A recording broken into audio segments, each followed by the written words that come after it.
23년도 6월을 허락하신 하나님의 은혜를 찬양합니다. 우리 하나님께 사랑과 감사의 마음을 담아 하나님만 홀로 영광 받아 주시길 바라며 우리 영광의 박수를 한번 올려드리겠습니다. 주님 감사합니다. 여러분, 6월 내내 하나님을 향한 여러분의 믿음의 고백이 더욱더 진실해지시기를 축복합니다.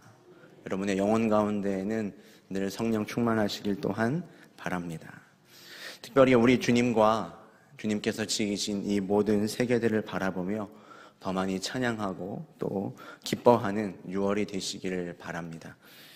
한국교회는 6월 첫 번째 주일을 늘 6월 5일 세계 환경주의를 기억하며 매년 환경주일로 지키고 있습니다. 즉 우리 교회가 따로 지키지는 않지만 돌아오는 주일은 환경을 생각하며 또한 기도하는 환경주일입니다. 한국교회가 환경주일을 제정하고 함께 지켜온 지가 벌써 40년이 되었다고 합니다.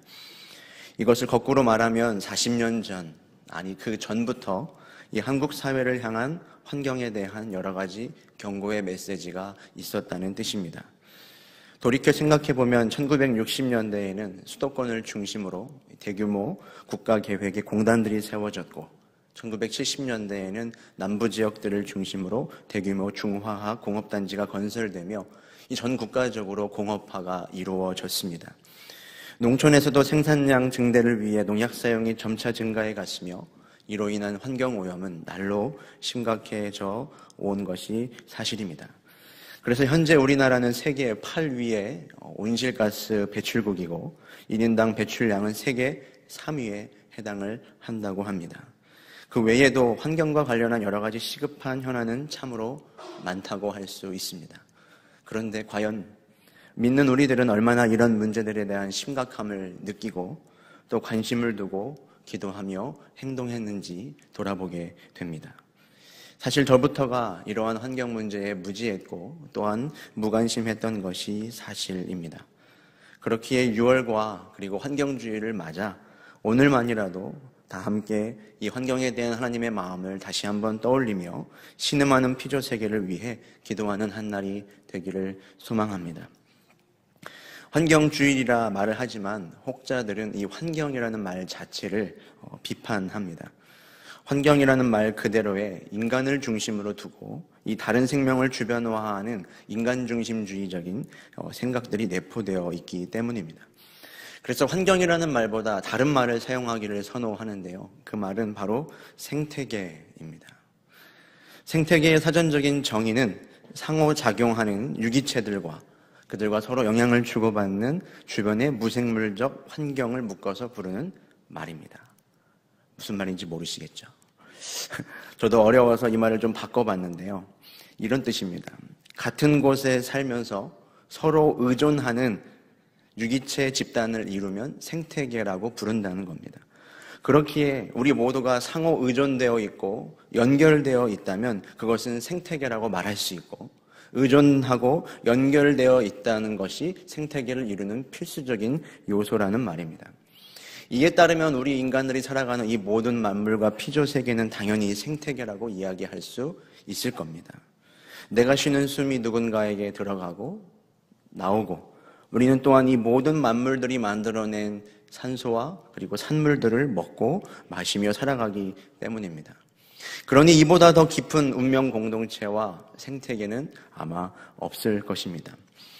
오늘 창조 시편으로 분류되는 말씀 시편 104편은 온 만물을 창조하시고 돌보시는 하나님께 올려드리는 찬양입니다. 그 가운데 우리가 읽은 24절의 말씀은 이 아름다운 피조세계 그리고 이 생태계를 누가 만드셨다고 고백하는가? 우리 24절의 말씀을 다시 한번 읽어보도록 하겠습니다. 여호와여, 주께서 하신 일이 어찌 그리 많은지요. 주께서 지혜로 그들을 다 지으셨으니 주께서 지으신 것들이 땅에 가득하니이다. 주께서 다 지으셨으니 주께서 지으신 것들이 땅에 가득하니이다. 여러분, 온 세계와 그 속에 살아가는 만물은 하나님께서 지으시고 만드셨습니다. 하나님이 만드신 세계 속에서 만물은 공생하며 함께 살아가고 있죠. 우리 인간도 하나님께서 만드신 이 생태계 속에서 하나님이 주신 것들을 누리며 서로 의존하며 살아가는 작은 피조물에 불과합니다. 그런데 문제는 지금 이러한 운명 공동체, 이 생태계가 심각한 위기 가운데 있다는 사실입니다.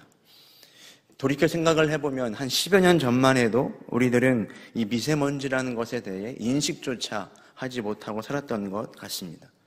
그런데 이제는 어느 날 빌딩이 선명하게 보이는 푸른 날이면 정말 선물과도 같은 날이라는 생각을 절로 하게 되죠. 또한 전부 다 환경 문제 때문은 아닐지 모르지만 과거에는 지금처럼 물을 사서 먹는 날이 오리라고는 생각도 하지 못했습니다. 그러나 이제는 그것이 너무나 자연스러워졌죠. 폭염과 한파, 이전과는 비교할 수 없을 정도로 너무나 많아졌고 산불도 이상하리만큼 자주 발생합니다. 그래서 이전에 기후변화라는 말이 처음 나온 것이 엊그제 같은데 요새는 기후위기 혹은 기후붕괴라는 말까지 사용을 하고 있습니다. 여러분, 이것이 다 어디서 비롯한 일일까요? 바로 인류, 인간, 그리고 우리 때문입니다. 어찌하여 인간은 하나님이 창조하신 이 세계를 파괴하며 살아가는 것일까요? 인간의 역사는 이 생태계를 파괴하는 역사라고 해도 과언이 아닙니다. 인간의 생산활동은 늘 주변 생태계를 변형하고 마비시키는 방향으로 발전해 왔습니다. 그래서 학자들은 이렇게 이야기를 합니다. 지금의 인구가 현재의 소비하는 수준과 패턴을 유지하기 위해선 지구가 하나 더 있어야 한다라고 말입니다. 달리 말한다면, 이것을 바꿔 이야기한다면 지금 우리가 영위하고 살아가는 삶의 방식은 지속 가능한 삶이 아니라는 겁니다. 언젠가는 멈춰질 수밖에 없는 방식이라는 거죠. 어떤 생물도 하나님의 세계를 무너뜨리고 있지 않은데 대체 왜 인간만 이 하나님의 세계를 계속하여 파괴하는 쪽으로 발전해가고 있는 것일까요? 오늘 25절부터 29절 말씀에 그 이유가 나오고 있습니다. 우리 25절부터 29절도 다시 한번 읽어보도록 하겠습니다. 거기에는 크고 넓은 바다가 있고 그 속에는 생물 곧 크고 작은 동물들이 무수하니이다. 그곳에는 배들이 다니며 주께서 지으신 리워야단이 그 속에서 노나이다. 이것들은 다 주께서 때를 따라 먹을 것을 주시기를 바라나이다. 주께서 주신즉 그들이 받으며 주께서 손을 펴신즉 그들이 좋은 것으로 만족하다가 주께서 낯을 숨기신즉 그들이 떨고 주께서 그들의 호흡을 거두신즉 그들은 죽어 먼지로 돌아가나이다. 주님께서 만드신 이 세계 가운데는 크고 넓은 바다가 있고 그 속에는 생물과 크고 작은 동물들이 무수히 많습니다. 그런데 이 온 땅의 모든 생물과 동물이 어떤 방식으로 살아가냐면 이렇게 이야기를 하죠. 27절부터 주님께서 지으신 것을 받고 주님께서 주신 것으로 만족하다가 주님께서 호흡을 거두시면 자연스럽게 먼지로 돌아가는 삶을 살아갑니다. 마태복음에서 예수님께서 말씀하셨듯이 공중에 나는 새와 들의 백합화는 내일을 염려하거나 걱정하지 않습니다. 하나님이 허락하신 생명의 질서 속에서 죽음의 논리, 경제 논리가 아니라 하나님이 허락하신 생명의 질서 속에서 만족하고 그것을 지키며 살아갑니다. 그러나 진실로 인간만이 모든 것을 하나님이 주셨고 하나님이 모든 것을 주실 것이며 하나님이 모든 것을 거두어 가실 수 있다는 이 놀라운 진리와 사실을 잊어버리고 망각하며 살아갑니다. 무한 경쟁을 펼치며 내가 필요한 만큼 이상으로 더 많은 것을 가지고 싸우며 살아가려고 하죠. 땅과 그 안에 가득 찬 하나님의 세계를 소중하게 여기지 않으며 이 모든 만물을 나의 욕심과 욕망을 충족하기 위해 이용하는 것이 인간입니다. 그 가운데 발생하는 환경 파괴, 생명의 유린 같은 것은 조금도 개의치를 않죠. 그러나 여러분, 우리가 기억할 것은 믿음이라고 하는 건 우리가 누리고 있는 모든 것이 다 하나님의 것임을 겸허히 인정하는 자리에서 시작합니다. 다시 말씀드릴게요. 믿음은 우리가 누리고 있는 모든 것이 다 하나님의 것임을, 그리고 하나님이 우리에게 주신 것임을 인정하는 자리에서 시작한다는 것입니다. 나의 생명도 하나님이 주신 것, 내 영혼의 구원 하나님이 주신 것, 하나님의 은혜로 허락해 주신 것을 인정하는 것, 심지어 내가 하나님을 믿는다는 믿음마저도 나의 것이 아니라는 것을 인정하는 데서 진정한 믿음이 시작된다는 것입니다. 온 세상 만물도 마찬가지 아닐까요? 세상의 모든 것들 다 하나님이 창조한 것이며 하나님이 주셨습니다. 이것이 믿음입니다. 그리고 만약 우리가 이 사실을 믿는다면 온 만물들을 어떻게 함부로 대할 수 있겠습니까? 하나님이 만나게 하신 사람들과 가족을 어떻게 함부로 대할 수 있겠습니까? 그래서 어쩌면 누군가가 자연과 이웃과 타인을 어떻게 대하는가, 그 모습 가운데 우리는 그의 인격과 심지어는 시대 정신과 신앙 정도를 가늠할 수도 있는 것이죠. 하나님께서 만드신 창조 세계를 함부로 대하거나 파괴하는 행위는 그것을 만드신 창조주에 대한 도전이기도 하기 때문입니다. 따라서 바라기는 여러 가지 의미로 하나님이 주신 것들을 아끼고 소중하게 대하는 6월이 되셨으면 좋겠습니다. 뭐라고 말씀드렸죠? 아끼고 소중하게 대하는 6월. 여러분, 아끼다라는 말에는 뭔가를 절약하다는 뜻도 있지만 해로움이 되지 않도록 애쓰다라는 의미가 있습니다. 해롭지 않도록 애쓴다는 것이죠. 세상의 모든 것들을 아껴서 사용하지만 또한 이웃과의 관계 속에서도 배려하고 아끼는 것이 진짜 믿음의 사람일 줄로 믿습니다. 자, 그렇다면 이 하나님의 세계를 우리가 잘 돌보고 아끼고 살아가기 위해 우리는 구체적으로 무엇을 해야 할까요? 오늘 이 시간에 자세하게 여러분 각자에게 어떤 일을 하라고 제가 말씀드리지는 않겠습니다. 다만 베드로전서 4장 10절의 말씀을 제가 읽어드릴게요. 각각 은사를 받은 대로 하나님의 여러 가지 은혜를 맡은 선한 청지기같이 서로 봉사하라.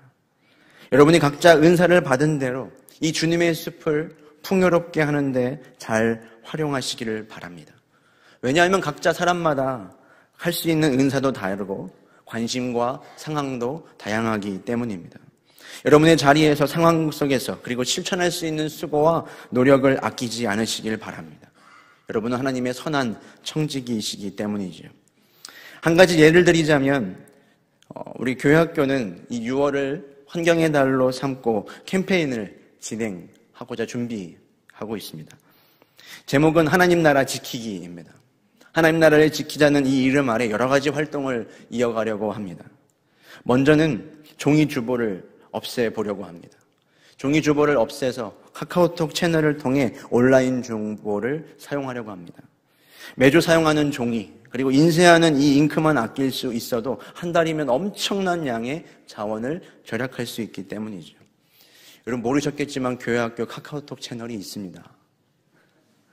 적극 동참하시고 관심을 가져주시길 바랍니다. 그 외에도 부서별로 티슈 한 장보다는 걸레를 사용하고 휴지도 한 장만 사용하고 매주 예배 후에 쓰레기를 주워가며 산책하고 대중교통과 계단을 이용하는 것 같이 다양한 활동들을 이어가 보려고 합니다. 물론 어린아이들에게는 쉽지 않을 수도 있겠지만 이런 작은 움직임과 노력들이 그리고 생각의 변화가 모이기를 기대하고 있습니다. 성도 여러분의 삶의 자리에도 이러한 다양한 시도가 있으시기를 주님의 이름으로 축복합니다. 그런 작은 것들 아껴서 무엇합니까? 라는 생각을 하시는 분도 있을 수 있겠지만 모든 것을 유용성과 쓸모의 관점으로 바라보는 사람에게 이런 아낌과 애씀은 별로 하찮아 보일지도 모르겠죠. 그러나 이사야 10장 22절에는 이런 말씀이 있습니다. 그러나 작은 자가 천명을 이루겠고 그 약한 자가 강국을 이룰 것입니다. 작은 자가 천명을 이루고 그 약한 자가 강국을 이룰 것입니다. 그 이유가 무엇이냐? 이어지는 말씀은 이렇게 나옵니다. 나 여호와가 속히 이루리라. 하나님이 그 작은 것들을 사용하셔서 이루어 가실 것이기 때문입니다. 사랑하는 성도 여러분, 기억하시길 바랍니다. 그리스도인의 삶은 내게 없는 것을 채워가는 삶이 아니라 내게 이미 주어진 것, 내가 받은 것을 확인하며 감사하는 삶입니다. 아멘이신가요? 내게 없는 것들만 바라보며 불평하고 원망하며 그것을 내가 어떻게 채워가야 하는가를 고민하는 삶이 아니라 내게 이미 하나님이 주신 것들을 날마다 확인하고 그것을 감사하며 찬양하는 삶입니다. 그리고 그것으로 더 많은 것들을 베풀어가는 삶이죠. 그렇게 지금 우리에게 필요한 것은 하나님이 나에게 이미 허락하신 이 아름다운 창조 세계의 아름다움과 소중함을 깨닫는 눈과 마음입니다.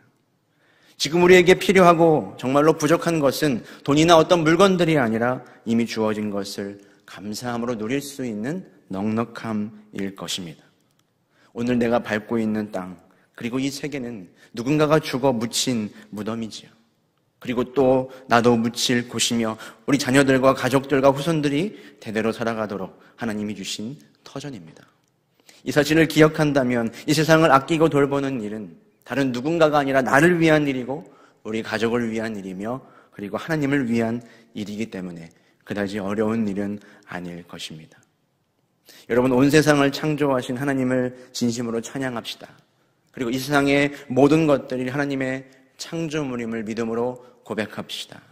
이 6월 만물을 창조하시고 베풀어 주신 하나님께 감사를 회복하고 하나님이 허락하신 피조 세계를 소중히 여기며 아끼는 우리 모두가 되기를 주님의 이름으로 축원합니다.